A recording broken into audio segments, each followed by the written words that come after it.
Hey everybody, my name is Paul Esden Jr., aka Boy Green. I'm the New York Jets digital reporter for Heavy.com. Welcome to my YouTube channel, youtube.com/BoyGreen25. Make sure you like the video, hit subscribe down below for more fantastic New York Jets content. And it's on like Donkey Kong. The 2023 quarterback arms race is alive, and well, we've got several updates to dive into and both on Derek Carr and Aaron Rodgers. Let's start with Derek Carr. He has received permission from the Las Vegas Raiders to visit the New Orleans Saints. That will be happening this week. A couple of nuggets from that I think are very important and worth noting.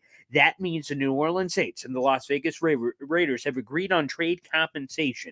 Now, that means that if a trade were to happen, it would be for insert price. Now, the belief is that would be from people that I've discussed this with. It's not that this is the specific terms, but it seems like a third round pick will get it done. That was reported by Jeremy Fowler of ESPN. That again, it is a quote unquote modest asking price, but nonetheless, it does not mean a trade is imminent between the New Orleans Saints and Las Vegas Raiders. Simply that, hey, the trade price is this. They said, yeah, we would do that if it's cool. They're going to visit him. Dennis Allen has the connection, the Saints head coach from their time back together with the Raiders. However, a visit will happen, which essentially all it really means is this, is that the New Orleans Saints are going to get a head start in the Derek Carr sweepstakes. I still don't believe ultimately he will be traded. I believe ultimately he's going to get cut. He's going to get released because teams that want to acquire Derek Carr want to rework his contract. And Derek Carr would be bonkers to rework his contract because it's a win-win for him. If the Raiders cut him, he will get a brand spanking new deal and probably a raise, according to our former NFL general manager, Randy Mueller, who joins me every week, wink, on my YouTube channel. And he believes that Derek Carr is going to get a raise. So why would Derek Carr acquiesce to another team and force himself to rework his contract in that way under this intense deadline? So that's not going to happen. However, with the Saints agreeing to what the trade price could be, they're going to be able to bring him in the facilities, get a head start before he's actually cut, and get to work through that. So a significant update. So now that he's visiting a team and maybe teams after the Super Bowl, that means things are moving and grooving, which means for the New York Jets, we have not heard what level of interest they had. Mike Greenberg over the weekend said, from sources he spoke with, how aggressive the Jets are with Derek Carr will tell you what really is happening with the Aaron Rodgers situation. If the Jets are super aggressive in Derek Carr sweepstakes, maybe they're not as interested in Aaron Rodgers as we thought. However, if they show little to no interest and they're not really aggressive at all on that, you would have to think they had some inclination that they believe they are the favorites or somewhere in that ballpark to land Aaron Rodgers. Speaking of Aaron Rodgers, he joined the Pat McAfee show as he does every Tuesday. And I'm going to be honest, it was weird, man. It was weird. He's going to go on this dark retreat, which apparently is this thing that people go to voluntarily, where they're in this dark room for 4 days at a time, and there's no music, no people interaction. The only thing is there's two slots, one where food is pushed in and one where food is pushed out. Apparently, it sounds sort of like the hole in prison when you get a little bit in trouble and things are getting a little feisty, get shoved down in the hole where you have to kind of figure out your thoughts. It's like timeout for prisoners and inmates, which seems a little weird, but you know what? And I know some people are already sick of the Aaron Rodgers thing. Like, dude, this kind of weird thing, the Peter King thing we talked about a few days ago about, the potential for a summer deal. Again, we've totally squashed that from Brad Spielberger. If this Aaron Rodgers trade is going to happen, it's going to happen before the new league year, according to everyone we've talked to. So take that for what you will. Love Peter King. Maybe he knows something we don't. But from everything I understand, that trade, if it happens, again, in terms of him playing football and it not being for the Packers, it will be before the new league year from everything I've heard. Put that aside. So a lot of people are sick of the Aaron Rodgers thing. They're like, you know what? This guy's freaking bananas.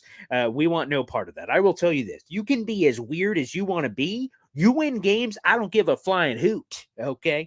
He could be as weird as he wants with the hallucinations and the weird drugs in South America. He can do whatever the hell he wants. If he wins ball games, I'm all for it. And Aaron Rodgers, we all know how talented this guy is. So the dark retreat thing is kind of weird, kind of creepy, and quite frankly, not something I would ever entertain. But you know what? Different strokes for different folks.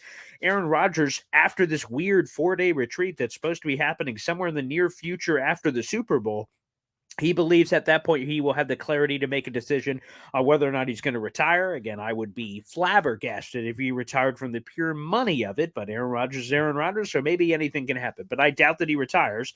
It's about whether or not he's going to play for the Green Bay Packers or he's going to play for a different team. And according to Connor Hughes of SNY, the Packers are expected to acquiesce to whatever Aaron Rodgers wants. If Rodgers wants to come back, okay, see you later, Jordan Love. We're going with the Rodgers train. If he says, hey, I want out of here, the Packers are like, okay, let's ship his ass out for the best possible package. So, long story short, guys, the quarterback arms race has begun, and we should have some sense of clarity on the Jets quarterback situation. This is going to be a wild offseason, okay? The Jets are going to get a brand new QB1, but who is that guy? Is it Derek Carr? Or is it Aaron Rodgers? Hell, is it Jimmy Garoppolo, Ryan Tannehill, Jacoby Brissett? I mean, there are all kinds of random names in the mix that it could be. For me, Aaron Rodgers numero uno. He's the top name on my list. However, with the timing of all this, you could potentially miss out on the Derek Carr stuff, which could put you in a tough pinch. I will tell you this. If the Jets end up with Aaron Rodgers, Derek Carr, I'm going to be pretty happy.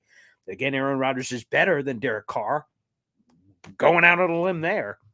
So I'd prefer Rodgers, but Carr's not bad, especially with everything that the Jets have on their roster. So those are the two I want.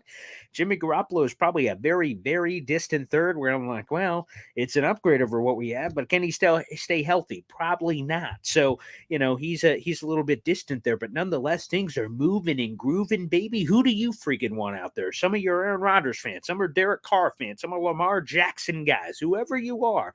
Who is your quarterback of choice? Drop it in the comments. Give us who you think is going to be the quarterback and who you predict will be the quarterback. So kind of taking your thoughts out and just what you expect to happen. Let us know in the comments below, and things are going to get wild. Things are going to get crazy. Guys, make sure you stay tuned to this friggin' channel, baby, because we're going to have live streams where we're talking to you straight up. We're going to have Jet player interviews. A couple of those are coming up on the channel where we speak to current players on the team, see what the heck they're doing in the offseason, and ask them about some of the stuff that happens to be going on, and some other fun guests as well on Mock Draft Mondays and all kinds of other crazy jazz. So make sure you guys like the video, hit subscribe down below so you don't miss any of it. Thanks for tuning in, everybody. And the fireworks have started. The race has begun, and we will see who ends up being QB1 for the New York Jets. More next time. Thanks, everybody, for tuning in.